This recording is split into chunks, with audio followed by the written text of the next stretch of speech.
Halo teman, selamat datang di channel yang satu ini. Hehehe, Eits, channel ini adalah berisi cerita tentang alur Donghua yang keren. Penasaran? Yuk segera langsung markiden, mari kita dengar. Tapi sebelum itu, jangan lupa like dan subscribe-nya ya. Beetlejuice to Heaven.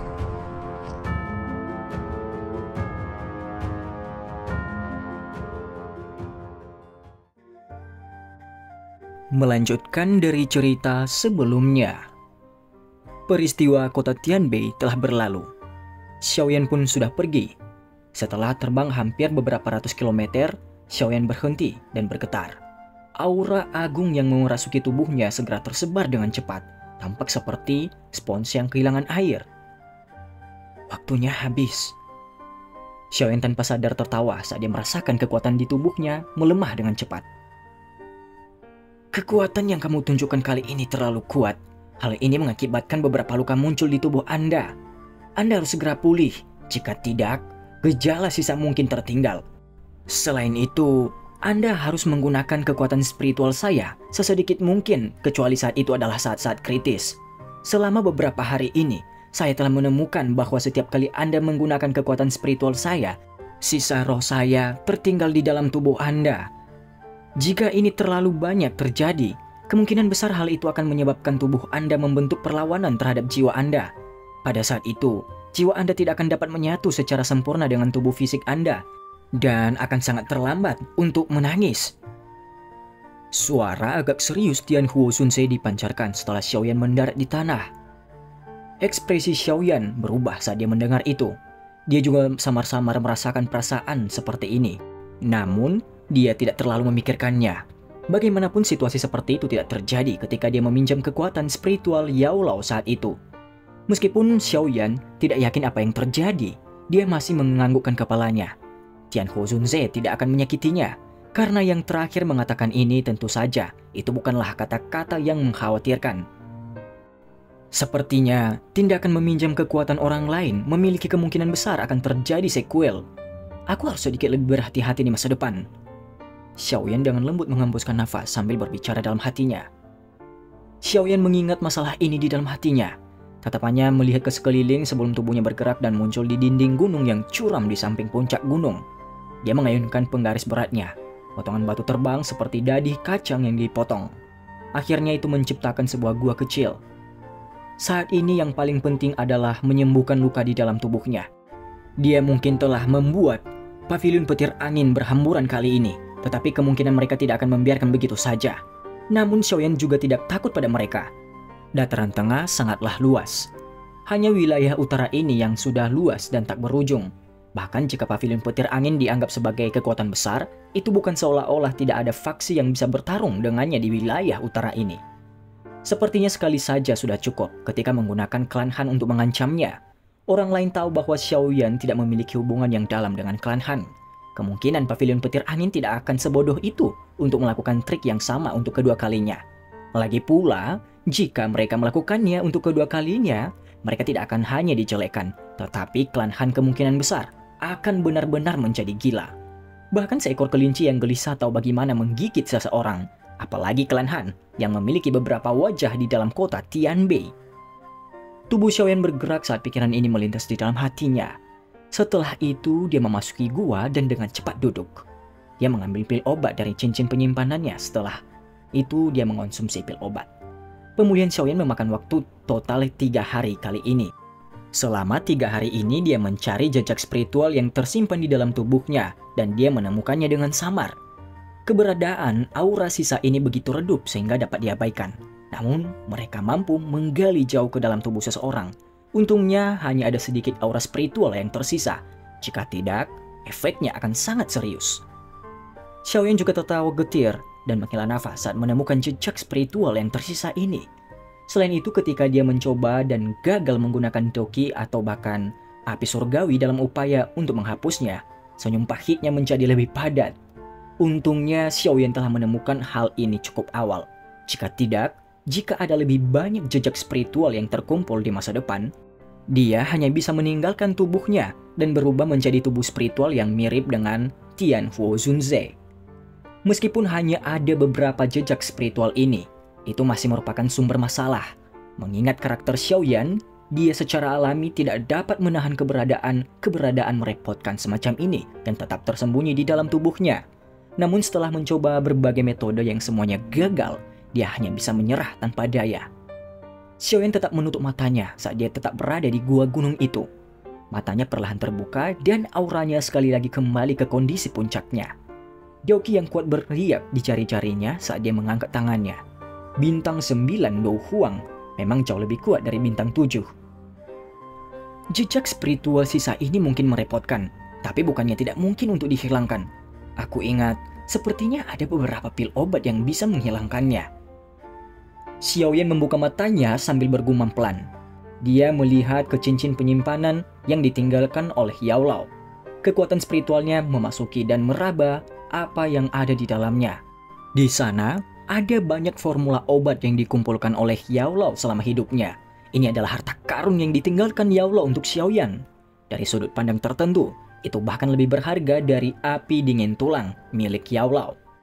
Jika formula obat ini tidak ada, perjalanan alkemi Xiaoyan pasti akan jauh lebih lambat saat ini. Dari sini orang bisa tahu betapa pentingnya formula obat itu. Xiaoyan mencari selama hampir 1 jam. Akhirnya dia yang tubuhnya benar-benar diam tiba-tiba membuka matanya. Sukacita terungkap di matanya dan dengan ayunan tangannya sebuah gulungan kuno berwarna hitam muncul. Pil pembersih jiwa, pil obat tingkat 6 puncak. Ia mampu membersihkan tubuh dari semua kekuatan spiritual yang bukan miliknya. Selain itu, ia juga memiliki efek memelihara kekuatan spiritual seseorang. Bahkan yang dibutuhkan untuk memperbaikinya adalah rumput pembersih tubuh, buah penggabung jiwa api es, dan biji teratai roh air. Kekuatan spiritual Xiaoyan memasuki gulungan itu dan menanamkan semua informasi dalam formula obat ke dalam pikirannya. Pada saat ini, mendapatkan efek pil pembersih jiwa. Senyumnya di wajahnya juga menjadi lebih padat pada saat ini. Puncak level tingkat 6. Ini adalah tingkat yang tinggi. Namun, saya harus bisa memperbaikinya.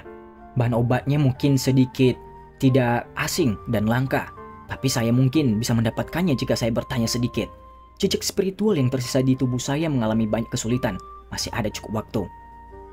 Xiaoyan dengan hati-hati membaca formula obat sebelum dia bergumam pada dirinya sendiri. Xiaoyan menghela nafas lega setelah dia menemukan metode untuk menyelesaikan masalah itu. Dia menempatkan formula obat di dalam cincin penyimpanannya lagi. Merenung sejenak sebelum memberi isyarat dengan tangannya. 4 gulungan berwarna perak muncul di depannya. Gulungan itu berwarna cerah. Jejak spiritual pembuluh darah yang tak terhitung jumlahnya menyebar di sekitar mereka.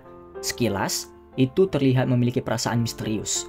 Keempat gulungan ini secara alamiah diperoleh dari tangan 4 sesepuh dari pavilion petir angin utara. Sepertinya ketiganya harus menjadi bagian dari keterampilan tubuh 3000 ilusi petir. Xiaoyan menjentikan jarinya dan memanggil boneka setan bumi. Setelah itu dia melemparkan gulungan itu, dan boneka tersebut segera menangkap mereka dan membukanya sesuai pesanan. Bung bung bung. Seperti yang diantisipasi Xiaoyan, bagian dalam gulungan itu menyembunyikan kekuatan yang dahsyat. Melihat boneka setan bumi yang telah dikirim terbang sampai membentuk penyok setinggi 10 kaki di dinding, Xiaoyan tanpa sadar tertawa. Orang-orang dari pavilion petir ini semuanya sangat berbahaya.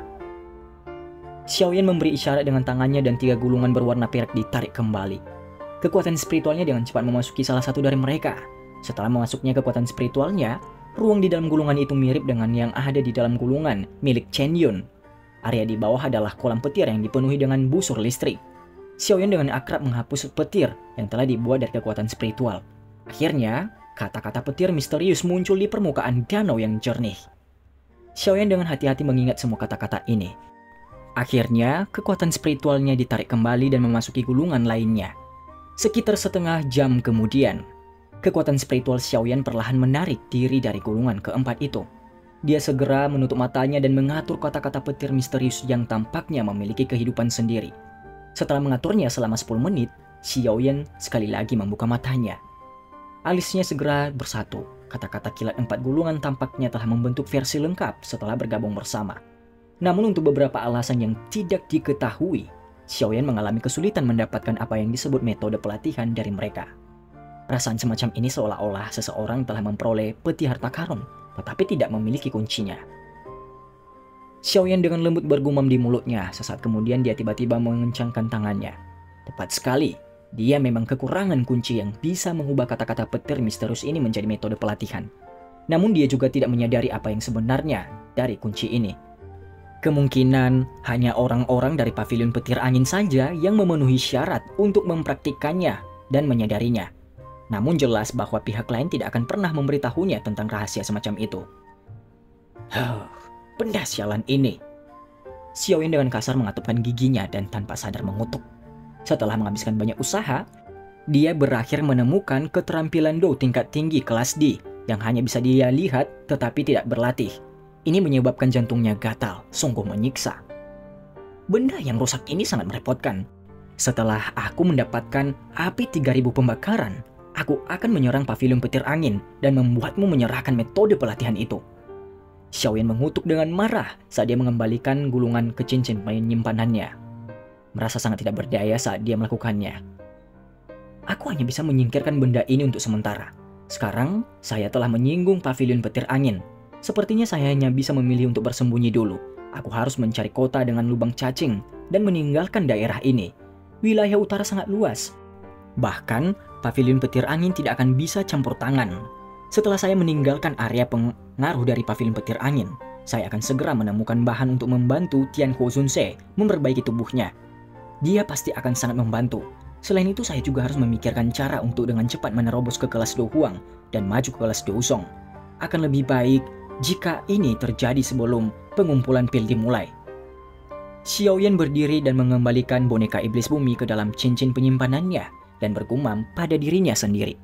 Scene berganti. Kota ini dikendalikan oleh faksi yang disebut Gerbang Transformasi Tulang. Meskipun ada banyak faksi lain di bawahnya, semuanya mengalami kesulitan bersaing dengan Gerbang Transformasi Tulang ini. Gerbang Transformasi Tulang ini melakukan banyak hal dengan cara yang moderat. Meskipun akan menempati bagian terbesar, itu tidak akan menelan semua keuntungan yang ada. Oleh karena itu selalu menjadi penguasa kota transformasi tulang selama bertahun-tahun ini. Jarang ada faksi yang akan berdiri dan menantang mereka. Kepala faksi transformasi tulang mempraktikkan metode ki afinitas air dan sedikit tidak biasa. Kekuatan tersembunyi tanpa sadar akan memasuki tubuh lawannya sebelum dengan lembut menyebar. Jika seseorang terkena kekuatan ini, tulangnya bahkan akan menunjukkan tanda-tanda melemah. Oleh karena itu, faksi transformasi tulang terkenal bahkan di antara kota-kota di sekitarnya.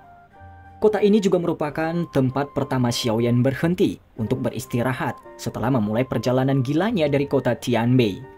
Selama perjalanannya, dia pergi ke pegunungan yang dalam dan hutan tersembunyi saat dia melakukan perjalanan ke satu arah. Menurut tebakannya, dia seharusnya sudah meninggalkan wilayah pavilion petir angin. Apalagi dia tidak terbiasa dengan tempat ini dan tidak tahu jalannya. Terbang secara acak bukanlah solusi. Makanya dia memilih untuk mendapatkan peta wilayah utara terlebih dahulu. Karena itu dia tidak akan terbang berkeliling seperti lalat tanpa arah.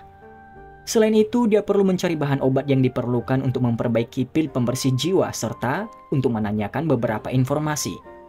Bagian dalam dari kota transformasi tulang sebagian besar didekorasi dengan warna putih pucat.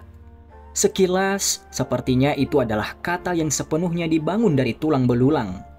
Itu menyebabkan seseorang merasakan sedikit kedinginan di dalam hati mereka ketika mereka melihat itu. Namun kemeriahan kota tak berkurang akibat hawa dingin.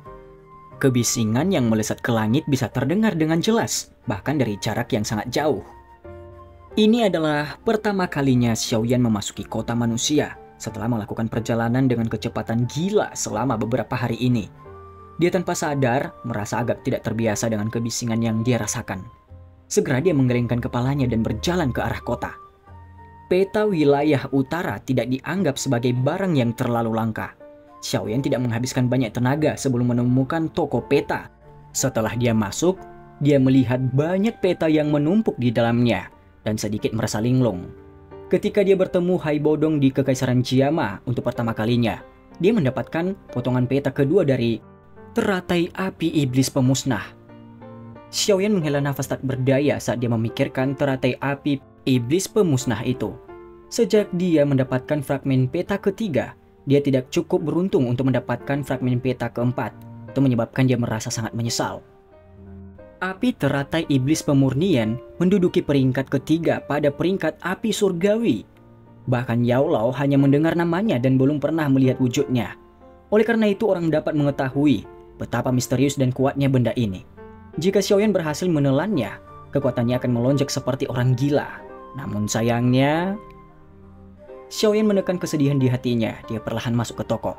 Ada seorang lelaki tua di toko itu, tapi dia bukan kultivator. Wajahnya memiliki kelihayan yang seharusnya dimiliki oleh seorang pedagang. Xiaoyan meliriknya dan kekuatan lelaki tua ini baru saja mencapai kelas Doushi. Tampaknya bakat pelatihannya benar-benar signifikan. Adik laki-laki, apakah kamu berencana untuk membeli peta? Orang tua itu buru-buru berdiri dan mengajukan pertanyaan sambil tersenyum saat melihat Xiaoyan masuk. Berikan saya peta paling tepat dari wilayah utara yang Anda miliki. Xiaoyan mengangguk dan mengajukan permintaan. Hahaha, adik, ini peta yang kamu minta. Ini adalah yang paling detail yang dibuat oleh toko saya. Nilainya 30.000 koin emas, jawab orang tua itu. 30.000 koin emas? Xiaoyan tanpa sadar memutar matanya saat mendengar harga peta itu.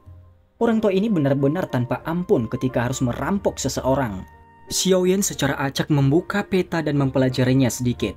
Setelah menemukan bahwa itu memang agak rinci, Xiaoyan merasa dia terlalu malas untuk berdebat dengan lelaki tua itu. Dia menyerahkan koin emas yang dibutuhkan, berbalik dan mulai pergi. Hahaha, adik laki-laki, harap tunggu. Orang tua itu tiba-tiba berteriak saat melihat Xiaoyan berbalik untuk pergi. Apa itu? Xiaoyan mengerutkan kening dan menuntut. Hehehe, adik laki-laki terlihat sangat asing. Anda seharusnya bukan orang dari kota transformasi tulang, bukan? Apakah Anda juga di sini karena kolam darah gunung surgawi di pegunungan mata surga? Orang tua itu bertanya sambil tersenyum. Pegunungan mata surga? Kolam darah gunung surgawi? Ucap Xiaoyan.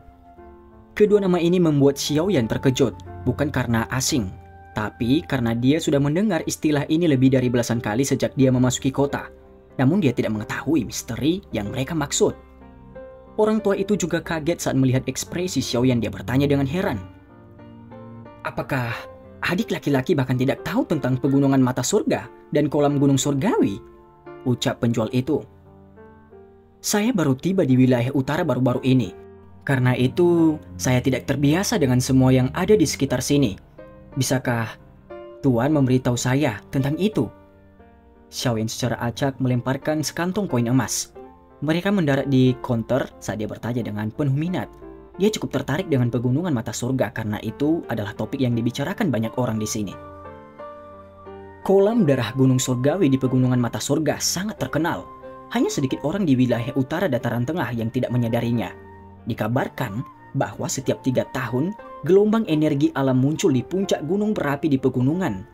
Setelah air pasang selesai, danau gunung surga di dalam gunung berapi dipenuhi dengan cairan merah yang sangat misterius. Apalagi, kolam darah gunung surgawi ini hanya bertahan selama 5 hari. Setelah itu benar-benar menghilang. Orang tua itu tersenyum saat dia mengambil koin emas dan berbicara dengan ekspresi yang serius. Lalu, apa manfaat dari kolam darah itu? Tanya Xiaoyan. Menurut informasi yang saya dapat, bisa membantu beberapa ahli di puncak kelas Douhuang untuk menerobos ke kelas Douzong. Selain itu, bahkan jika seorang ahli Douzong memasuki kolam, itu akan membasuh dan memperkuat tubuh seseorang, memungkinkan kekuatan seseorang itu meningkat. Bagaimanapun, efek dari kumpulan darah sangat misterius. Setiap 3 tahun, pegunungan mata surga dipenuhi oleh orang-orang yang tak terhitung jumlahnya dari wilayah utara dataran tengah, serta tempat-tempat lain. Apalagi bulan depan, kebetulan saat 3 tahun sudah habis. Oleh karena itu ada banyak orang yang bergegas ke pegunungan mata surga baru-baru ini. Hehehe, namun pegunungan mata surga sangat luas. Ada banyak binatang sihir peringkat tinggi di dalamnya. Puncak gunung juga tertutup kabut sepanjang tahun. Karena itu jika adik laki-laki ingin pergi ke sana, Anda dapat membeli peta pegunungan mata surga dari saya. Harganya hanya 40.000 koin emas saja. Dengan bantuan peta, Anda akan dapat mencapai puncak gunung sebelum orang lain. Orang tua itu tertawa. Dia menjelaskan situasinya sebelum akhirnya mengungkapkan niat liciknya. Xiaoyan merasa seperti tidak bisa tertawa atau menangis saat mendengar ini. Orang tua ini telah menjelaskan begitu banyak karena dia mempromosikan peta pegunungan mata surga. Namun jika Xiaoyan jujur, kolam darah gunung surgawi menggoda. Tidak heran hal itu dapat menyebabkan semua orang di kota membicarakannya dengan penuh minat. Selain itu, Xiaoyan secara kebetulan adalah bintang 9 Dou Huang. Dia tidak jauh dari kelas Douzong. Namun jika dia mengandalkan pelatihan normal, pasti akan membutuhkan waktu yang lama baginya untuk melakukan terobosan. Namun Xiaoyan mungkin tidak punya banyak waktu untuk tumbuh. Bahkan jika dia lupa tentang ada sedikit lebih dari 1 tahun tersisa sampai pengumpulan pil, dia masih perlu membantu Tian Huo Sunse memperbaiki tubuhnya. Menurut apa yang Yao Lao sebutkan saat itu, ada 3 persyaratan untuk memperbaiki tubuh. Salah satunya adalah pil pelebur darah penumbuh tulang. Kedua adalah darah esensi dari binatang sihir peringkat 7. Dan yang ketiga adalah kerangka seorang elit Douzong. Dengan kekuatan Xiaoyan saat ini, tidak sulit untuk mendapatkan 2 yang terakhir. Namun, pil pelebur darah penumbuh tulang adalah pil obat yang termasuk dalam pil obat tingkat 7 tingkat tinggi. Dengan kemampuan penyulingan obat Xiaoyan saat ini, tidak mungkin baginya untuk memperbaiki pil obat itu, kecuali dia sudah mencapai kelas Douzong. Tingkat keberhasilannya kemungkinan besar. Adik ini, aku melakukan ini untuk kebaikanmu sendiri. Efek dari kolam darah gunung surgawi mungkin misterius, tetapi paling banyak dapat digunakan oleh 10 orang. Dengan kata lain, jika Anda tiba di kolam darah gunung surgawi setelah 10 orang itu, Anda hanya dapat melihat kolam darah kosong dan menunggu 3 tahun lagi. Orang tua itu buru-buru menambahkan ketika dia melihat Xiaoyan tidak menyatakan niatnya. Oh, Xiaoyan juga kaget saat mendengar kata-kata ini. Segera dia mengangguk sambil tersenyum. Jika ini masalahnya, dia harus benar-benar bergerak lebih cepat dari jadwal. Efek dari kolam darah gunung surgawi itu misterius. Pasti akan banyak ahli yang tertarik padanya. Jika dia datang terlambat, dia mungkin harus menunggu 3 tahun lagi. Orang tua itu langsung bersuka cita saat melihat Xiaoyan menganggukkan kepalanya. Dia dengan senang hati mengeluarkan peta dan bergumam di dalam hatinya sambil menyeringai. Saya telah menipu orang kaya lainnya. Sudah berapa banyak hari ini? Ucap penjual itu yang licik. Xiaoyan secara alami tidak menyadari pikiran orang tua itu. Selain itu, bahkan jika dia tahu tentang mereka, dia akan terlalu malas untuk mencari kesalahan pihak lain. Peta ini mungkin tidak bernilai banyak uang, tetapi menurutnya situasi mengenai kolam darah gunung surgawi jauh lebih berharga daripada uang. Xiaoyan secara acak membayar koin emas dan memasukkan peta itu ke dalam cincin penyimpanannya. Setelah itu dia keluar dari toko di depan mata pria tua itu yang penuh senyum. Setelah Xiaoyan keluar dari toko, Xiaoyan melakukan perjalanan keliling beberapa toko obat. Itu tidak sia-sia. Setidaknya, dia berhasil mendapatkan benih teratai roh air yang dia butuhkan untuk memperbaiki pil pembersih jiwa. Meskipun itu cukup mahal, secara alami tidak ada yang bisa dilupakan untuk seseorang seperti Xiaoyan yang sedang terburu-buru untuk menghilangkan jejak spiritual yang tersisa di tubuhnya. Setelah berkeliaran sekali di sekitar kota transformasi tulang dan menanyakan informasi lebih lanjut, Xiaoyan memiliki pemahaman yang jauh lebih besar tentang apa yang disebut kolam darah gunung surgawi. Orang tua itu tidak menipunya. Sebulan kemudian, kolam darah gunung surgawi akan muncul lagi. Selain itu, saat ini ada banyak sekali orang dari wilayah utara yang bergegas ke pegunungan mata surga itu. Xiaoyan berhenti di depan sebuah penginapan di kota. Dia melihat banyak orang di jalan. Ada banyak orang yang hadir di sini yang targetnya adalah pegunungan mata surga. Saya akan bergerak dan menuju ke pegunungan mata surga itu besok setelah beristirahat bermalam di sini. Jika saya bisa menjadi 10 orang pertama yang memasuki kolam darah gunung surga, ada kemungkinan itu bisa membantuku untuk menerobos ke kelas Douzong. Hati Xiaoyan menjadi mendidih saat dia memikirkan kemungkinan dia menerobos. Dataran tengah ini benar-benar layak berada di tengah benua Daoqi. Masalah misterius seperti ini jarang terjadi di tempat lain, namun itu muncul di sini. Xiaoyan secara alami tidak berniat untuk menyerah. Dan cerita pun bersambung. Terima kasih telah mendengarkan Mimin sampai akhir ya, dan jangan lupa nantikan cerita selanjutnya.